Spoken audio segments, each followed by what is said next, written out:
If two pieces of metal touch in space, they will melt together and become one. It's something called cold welding or contact welding. This doesn't happen on Earth because the atmosphere puts a layer of oxidized material between the surfaces, which makes the welding process impossible. This might seem like it would be a big problem for satellites, space stations and the like, but because the metals come from Earth, they're already coated with the material. In fact, the only evidence this process actually takes place have come from controlled experiments deliberately designed to provoke it.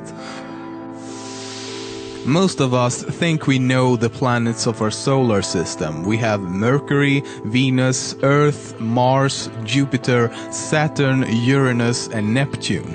We also have Pluto, but sadly as of 2006 it's no longer classified as a planet. Instead, it's now a member of the new dwarf planet category. But what if I told you that Pluto is not the only dwarf planet? For example, there's Ceres, Eris, Makemake, Haumea, Sedna, Orcus, Quaoar, Ixion, Verona, Chaos and many more which has not been given any official names yet. Ceres is especially interesting as it's orbiting the Sun between Mars and Jupiter.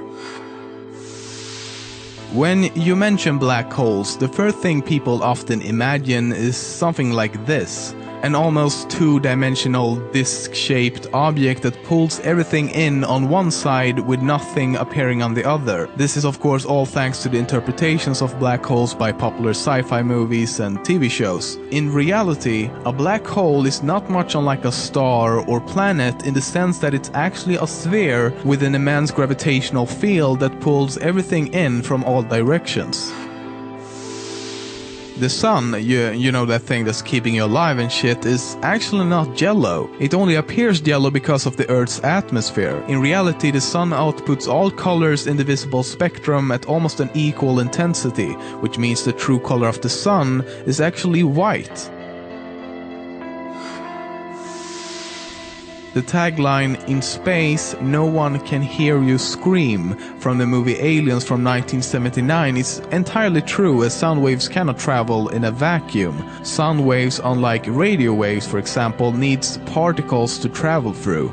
But if you ever find yourself in space, with a spacesuit, with a friend in another spacesuit, and you realize that your radios isn't working. I mean, we're all gonna end up in that situation at some point. There's another way to communicate. By bumping our helmets against one another. When the helmets touch, they act as a bridge for the sound waves to travel through, and so you'd be able to talk naturally without using any radios or anything else. And by naturally, I mean screaming like you've gone insane.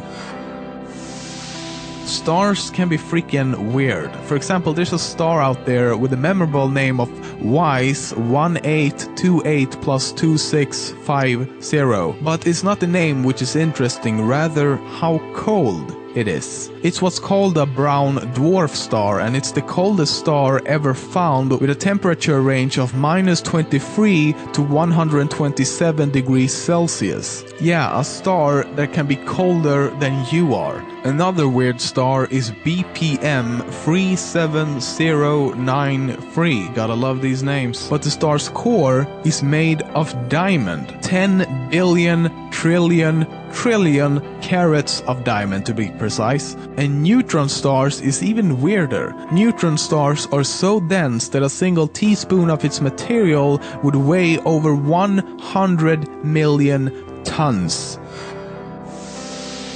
Alien life is bound to exist somewhere in the universe, but so far there's no evidence of that, at least not that the public know of anyway. However, what we do know is that there are planets out there that has the possibility to sustain life, so-called habitable exoplanets. So far we've found around 50 such planets, with some being as close as only 20 light years away. But as of yet, we have no way of confirming if these planets actually do support life, only that they have the unique attributes to possibly do so. In April 2010, radio astronomers reported an unknown object in the galaxy M82. The object had, seemingly out of nowhere, started sending out strange radio waves, which did not look like anything seen anywhere in the universe before. There have been several theories about the nature of this unknown object, but currently, no theory entirely fits the observed data.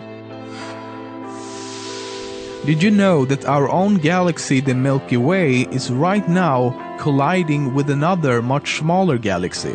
Well, it is. The galaxy is known as Sagittarius Dwarf Elliptical Galaxy and is currently about 70,000 light-years away from Earth. But no worries, it's very unlikely that a star or a planet will crash into one another as they're separated by many light-years of empty space. The same thing will happen in a few billion years from now when the Andromeda Galaxy will collide with our own and will create a much larger Milkydromeda Galaxy. UY Scuti is so far the largest star found. If it was placed in the center of our solar system, it would engulf every planet all the way out to Jupiter. IC1101 is one of the largest known galaxies in the universe. It holds around 100 trillion stars. To put that in perspective, our own galaxy, the Milky Way, only contains a measly 400 billion stars. But the absolute largest and most massive object in the observable universe was discovered in November of 2013. It's called the Hercules Corona Borealis Great Wall. The structure is a so-called galactic filament, or in other words, a huge group of galaxies assembled by gravity. The structure is so huge that scientists can't even explain its existence. It's 10 billion light-years away, which means that we see the structure as it was 10 billion years ago, and the universe is only about 13.7 billion years old. That means the structure had a little more than 3 billion years to form, which scientists say is just not possible. For comparison, our own solar system took around 4.6 billion years to form. The structure is basically too large to exist.